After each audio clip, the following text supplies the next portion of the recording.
Episode 36, I'm Calling the Police. After Bryce's proposal, Natalie was incredibly restless the whole night. For one thing, she couldn't get Nick's threats out of her mind, and at other times in the night, she was thinking about Liam crying when he was taken away by the Davidson family. All of these things distressed Natalie deeply. After tossing and turning over and over, Natalie still couldn't decide how to respond to Bryce's proposal. Bryce's offer was tempting, that was for sure. It would solve her current problems, but she couldn't be so selfish and ignore the feelings of others. Before Natalie knew it, the morning light had come into the sky. She got up. Liam was exhausted after following his mother around for the past few days and had not woken up yet. Seeing Liam still sleeping, a benevolent smile spread across Natalie's face. She bent down and gently kissed his cute and adorable face. Then she went to prepare the things she needed to take to the office in the afternoon. She was just finishing her breakfast when there was a heavy, insistent knocking on the door.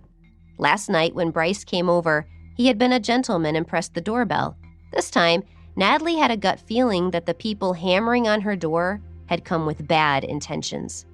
Natalie took a deep breath, walked over, and opened the door. What she saw when she opened the door was Tom, his face a combination of anger and impatience. He snorted. "Took you long enough to open the damn door." He glanced at Natalie with contempt, walking in uninvited with two bodyguards trailing behind him. Natalie's heart sank when she saw the bodyguards. She said to Tom, "Why are you here? You know I've cut all ties with you and want nothing to do with you anymore. Please leave my house." But Tom was in no rush to leave. Instead, he strolled around the house as if he owned it. He finally said disdainfully, "I thought you would be living the good life after quitting our family, but it seems like you're no better off. Why don't you be a good girl and come back with me to marry the guy I've set up for you? I'm sure you'll be grateful in the future if you do." Natalie frowned resentfully. She'd known her father must have had an ulterior motive in coming here. "Whether I'm living a good life or not is none of your concern," she said.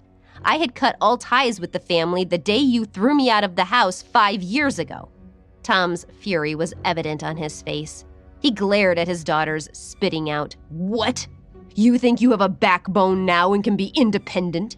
You don't even want to acknowledge the Davidson family anymore?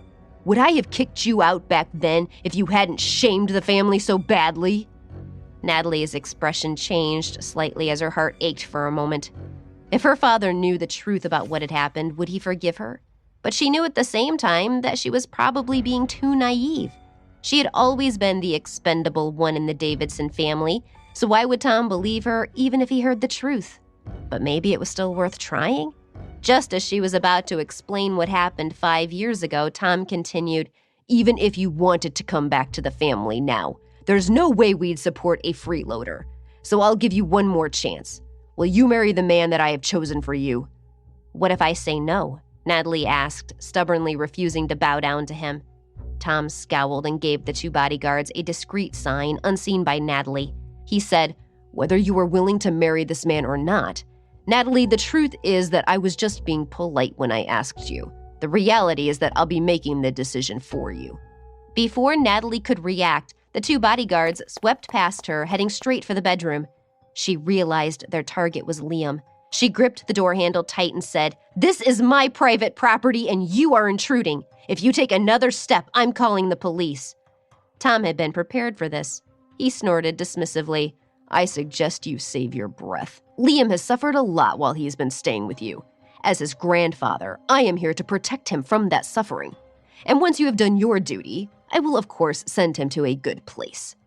Natalie couldn't believe what she was hearing. She said, "Just what is that supposed to mean?" She could hear the bodyguards moving around in the bedroom. Tom ignored Natalie's question. When he saw Natalie panicking, a hint of happiness flashed in his eyes. She was stunned. She couldn't just stand by and let Tom get his way. She had to think of a countermeasure. Suddenly, Natalie realized what the solution was. There was no other choice. She had to marry Bryce to keep Liam safe. She said to Tom, "I have to go to the bathroom. I think I'm going to throw up." She rushed past him, and as soon as she was in the bathroom, she pulled out her phone, dialing furiously. Bryce was driving to his office when Natalie's caller ID came up on his phone. He had a strange, ominous feeling, but answered the phone anyway. He was about to speak when he heard her voice, which was full of panic. She gasped out, "Bryce, I will marry you, I will. But can you please come over to my place right now?" Bryce frowned and asked, "Natalie, what's happening?" Natalie had to keep her answers short, as she didn't have much time. "My father is here with his bodyguards. Liam and I are being held captive." "Right, I understand. Hang in there just a bit longer." Bryce hung up. Natalie didn't know what had just happened and looked at her phone. The screen was now blank, but she suddenly felt sure that everything would be all right. Somehow she wasn't as scared as she had been.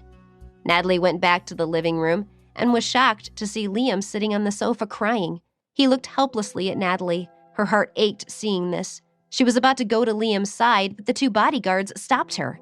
She walked angrily towards her father and said, "Let Liam go right now. He's only a kid, for heaven's sake."